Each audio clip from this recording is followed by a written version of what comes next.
Shalom shalom, ibihe byiza mwene data aho uri hose uherereye, ndakwakiriye mu ijambo rihindura ubuzima, amahoro n'imigisha bibane nawe mu izina rya Yesu. Ngiye wumva kuri izi mikoro ni Pastor Jado, ndishimye cyane kubana nawe muri uyu munsi, aho uri hose habwa umugisha n'Imana.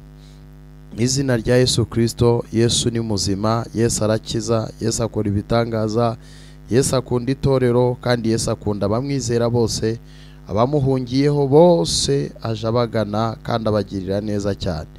Muhumuri. Ariko uyu munsi nkuzana ijambo rivuga ngo iga kuba umunyamabanga, iga kuba umwizerwa, rinda ururimi rwawe, hagarara mu gihe cyiza, ukwiriye kuba umuntu Imana yabitse ibanga, mwene so yabitse ibanga.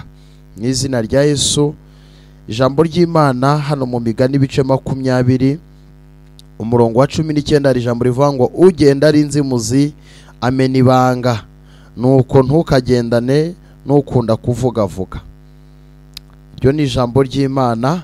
Mwene data, iki gihe turimo amagambo ava mu kanwa kawe ashobora kugukiza cyangwa se akakwicisha, cyangwa se ayo magambo ava mu kanwa kawe ashobora guhumuriza imitima ya benshi cyangwa se agakomeretsa imitima ya benshi. Muri sosiyete, mu bantu mugendana, mu bantu musengana, mu bantu babaye abizerwa kuri wowe, reka nguhe message iri kuvuga ngo rinda umutima wawe, rinda ururimi rwawe, iga kuba umunyamabanga. Nimba hari ikintu dufite gikomeye muri uyu murimo w'Imana, ni situation y'ibyo turi kurwana nabyo. Abantu uyu munsi twagize abizerwa, tukabitsa amabanga, tukababwira bimwe bitwerekeyeho. Izo nizo ntwaro bari gukoresha baturwanya. Ikintu cya mbere manjije kukubwira ngo tegura umutima wawe, menya umuntu muri kumwe uyu munsi, menya character ze, menya weakness ye. Jambo ry'Imana riravuze ngo ugendana n'inzimuzi. Inzimuzi ni abantu bavuga, bagira amagambo, bagira udutiku, badakunda kuba abizerwa, n'abantu bavuga n'ibihisi. Rero ngo ugendana n'abo bantu amena ibanga. Iga kugendana n'abantu bafite ururimi rutyaye, rurimo amagambo mazima, amagambo y'ubwenge, amagambo yubaka sosiyete. Irinde kuvugira ahantu hose uboneye, irinde gusohora ibikurimo bibwira umwana w'umuntu, kuko bibwira ejo azabivuga. Muririmbyi umwe yaravuze ngo nzabitsa ibanga ryanjye Yesu. Nta wundi muntu ukwiriye kumenya future yawe, nta wundi muntu ukwiriye kumenya ibikuruhije, nta wundi muntu ukwiriye kumenya ibikuremereye. Nta wundi ni Yesu, nta wundi ni uwabambwe ku musaraba.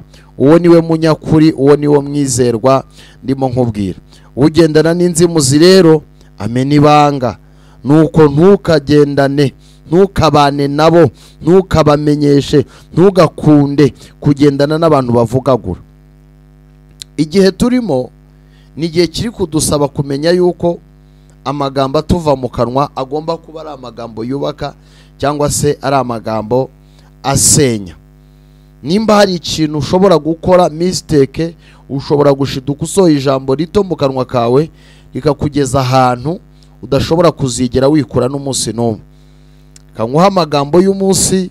Mu kazi ukora ukeneye kuba umunyamabanga, mu nshuti zawe ukeneye kuba umuntu w'umwizerwa ugira ibanga, mushumba unyumva, umukozi wa leta, yewe wikorera, mucuruzi, aho hantu ukorera, aho hantu ucururiza, birashoboka yuko hari abaza kukwaka amadeni.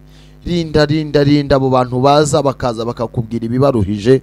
Mushumba unyumva, mwene data, weho wakira ibibazo by'abantu, iga kuba umuntu ugira ibanga.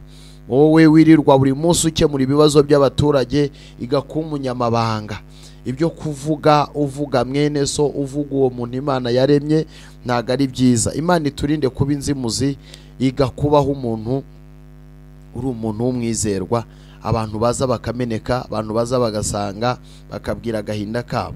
Rero mu bintu byose urimo wirinde kumena ibanga. wirinde kumena ibanga, wirinde gusohora ibikurimo ngo ubibwire umwana w'umuntu. Umwana w'umuntu nta kiza kimurimo. Mwene data unyumva aho uri, habwa umugisha n'Imana. Nakwigishaga ngo igakubaho ubuzima bugira ibanga, igakubaho ubuzima bw'ibanga, wikishyira hanze, wikiteza abantu, wikiyanika. Cunga neza abo bantu muri kumwe, cunga neza abo bantu muri kugendana. Muri abo bantu harimo abantu boherejwe na Satani, biteguye kumena ibyawe hanze, bakagusenya, bakagusebya, bakaguharabika, bakagenda bakuvuga uko utari. Rero ndakubujije, bika ibanga ryawe, urigumane, urisinzirane, uribyukane. Yesu arabizi. Wikumva yuko kubibwira umuntu aribwo bizakemuka. Oya, wigendana n'abo bantu, gendana n'abantu bazima, abantu bafite ubwenge, abantu bafite umwuka wera. Abo nibo bantu nkwatuyeho. Urakoze. Amahoro n'imigisha bibane nawe. Wari uri kumwe na Pastor Jado. Shalom shalom.